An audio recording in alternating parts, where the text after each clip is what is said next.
नमस्कार दोस्तों, राधे राधे। आपका अपना YouTube चैनल से रमन कुमार। आशा करता हूं कि आप सही और सलामत और खुश और मंगलमय होंगे। आशा करता हूं, भगवान से प्रेयर करता हूं कि आप हमेशा खुश रहें। आज मैं आपको भगवान शिव के ज्योतिर्लिंगों के बारे में अवगत कराऊंगा। वैसे तो हमारे देश भर में भगवान शिव जी के कई प्रसिद्ध मंदिर हैं और शिवालय हैं, लेकिन भगवान शिव के 12 ज्योतिर्लिंग हैं, जिसका अपना ही अलग अलग महत्व है। और पुराणों और धार्मिक मान्यता के मुताबिक इन 12 स्थानों पर शिवलिंग मौजूद हैं। इनमें ज्योति के रूप में भगवान शिव स्वयं विराजमान हैं। यही कारण है इन्हें ज्योतिर्लिंग कहा जाता है।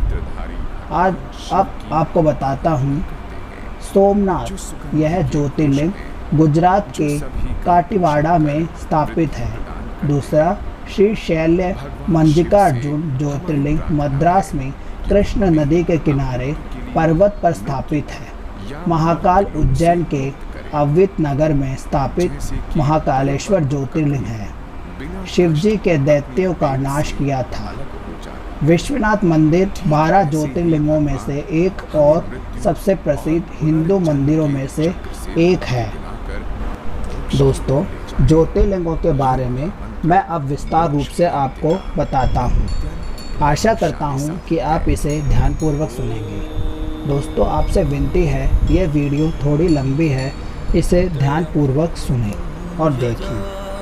सोमनाथ ज्योतिर्लिंग भारत का ही नहीं अपितु इस पृथ्वी का पहला ज्योतिर्लिंग माना जाता है।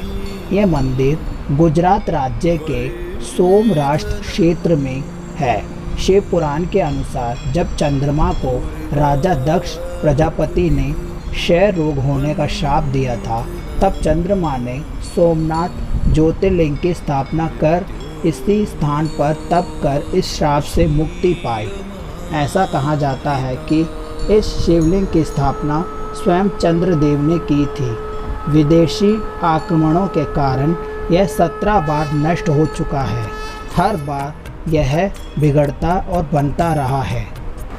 श्री शैल्य मल्लिकार्जुन ज्योतिर्लिंग मद्रास के आंध्र प्रदेश में कृष्ण नदी के तट पर श्री शैल्य नाम पर्वत पर स्थित है। इस मंदिर का महत्व भगवान शिव के कैलाश पर्वत के समान कहा जाता है। अनेक धार्मिक शास्त्रों उनके धार्मिक और पौराणिक महत्व का व्याख्या करते हैं। कहते हैं कि इस ज्योतिर्लिंग के दर्शन करने मात्र से ही व्यक्ति को उनके सभी पापों से मुक्ति मिलती है। इस पौराणिक कथाओं के अनुसार जहाँ भी यह ज्योतिर्लिंग है, उस पर्वत पर आकर शिव का पूजन करने से व्यक्ति को अश्वमेध यज्ञ के समान पुण्य फल प्राप्त होता है। तीसरा, महाकालेश्वर ज्योतिर्लिंग मध्य प्रदेश के धार्मिक राजधानी कही जाने वाली उज्जैन नगरी में स्थित है। महाकालेश्वर ज्योतिर्लिंग की यह एक मात्र दक्षिणेश्वर मुखी ज्योतिर्लिंग है। यह प्रतिदिन सुबह की जाने वाली भस्ममती विश्व भर में प्रसिद्ध है। महाकालेश्वर की पूजा विशेष रूप से आयु वृद्धि और आयु पर आए हुए संकट को टालने के लिए की जाती है। उज्जैन वासी मानते हैं कि भगवान महाकालेश्वर ही उनके राजा हैं और वह ही उज्जैन के रक्षा कर रहे हैं। चौथा, ओमकारेश्वर। ओमकारेश्वर ज्योतिर्लिंग मध्य के प्रसिद्ध शहर इंदौर के समीप स्थित है। जिस स्थान पर यह ज्योतिर्लिंग स्थित है, उस स्थान पर नर्मदा नदी बहती है और पहाड़ी के चारों ओर नदी बहने से यह ओम का आकार बनाता है। ओम शब्द की उत्पत्ति ब्रह्मा के मुख से हुई है, इसलिए किसी भी धार्मिक शास्त्र या वेदों का पाठ ओम के साथ ही किया जाता है। यह ज्योतिर्लिंग ओमकार अर्थात ओम के आकार के लिए हुए हैं। इस कारण इस ओमकारेश्वर से जाना जाता है। पांचवा, केदारनाथ। केदारनाथ की ज्योतिर्लिंग उत्तराखंड में स्थित है। बाबा केदारनाथ का मंदिर बद्रीनाथ के मार्ग में ही स्थित है। केदारनाथ समुद्र तल से 3584 मीटर की ऊंचाई पर स्थित है। केदारनाथ का वर्णन स्कंद पुराण एवं शिव पुराण में भी मिलता है। यह तीर्थ भगवान शिव को अत्यंत प्रिय है। जिस प्रकार कैलाश का महत्व है, उसी प्रकार महत्व शिव जी के केदारनाथ क्षेत्र को भी दिया। छठा, भीमाशंकर। भीमाशंकर ज्योतिर्लिंग महाराष्ट्र के पुणे जिले के महादी नामक पर्वत पर स्थित है। भीमाशंकर ज्योतिर्लिंग को मोटेश्वर महादेव के नाम से भी जाना जाता है। इस मंदिर की विशेष मान्यता है कि जो भी भक्त श्रद्धा से इस मंदिर के प्रतिदिन सुबह सूर्य निकलने के बाद दर्शन करता है, उसके 7 जन्मों के पाप दूर हो जाते हैं तथा उसके लिए स्वर्ग के मार्ग खुल जाते हैं। 7वां ज्योतिर्लिंग काशी विश्वनाथ। विश्वनाथ ज्योतिर्लिंग उत्तर प्रदेश के काशी नाम स्थान पर स्थित है। काशी सभी धर्मों स्थलों में सबसे अधिक महत्वपूर्ण रखती है, इसलिए सभी धर्म स्थलों में काशी का अत्यधिक महत्व कहा जाता है।